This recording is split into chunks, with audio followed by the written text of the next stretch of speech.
পরিত্যক্ত প্লাস্টিকের বোতল পুনর্ব্যবহার, রিসাইকেল করে নতুন করে ড্রাম, অন্যান্য পণ্য তৈরি করার পুরো প্রক্রিয়া কয়েকটি ধাপে সম্পন্ন হয়। সংগ্রহ ও বাছাই। পাড়া, মহল্লা, হোটেল, রেস্টুরেন্ট, কারখানা, ডাস্টবিন থেকে প্লাস্টিকের বোতল সংগ্রহ করা হয়।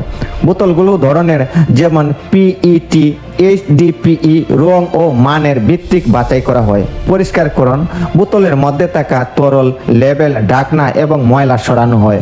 সাধারণত গরম পানি, ডিটারজেন্ট ও কেমিক্যাল ব্যবহার করে ওয়াশিং মেশিনে পরিষ্কার করা হয়। পরিষ্কার বোতলগুলো ছোট ছোট করে কাটা হয়। এই ফ্লেক্সগুলো পুনরায় প্লাস্টিক গলানোর জন্য প্রস্তুত হয়। গলানো ও প্যালেট তৈরি। এই ফ্লেক্সগুলো গলিয়ে ছোট ছোট দানা তৈরি করা হয়।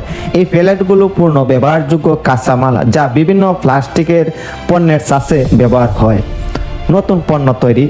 এই প্যালেট ব্যবহার করে ব্লু মন্ডিং বা ইনজেকশন মন্ডিং মেশিনের মাধ্যমে ড্রাম, বালতি, চৌকি, চেয়ার, ডাস্টবিন ইত্যাদি তৈরি করা হয়।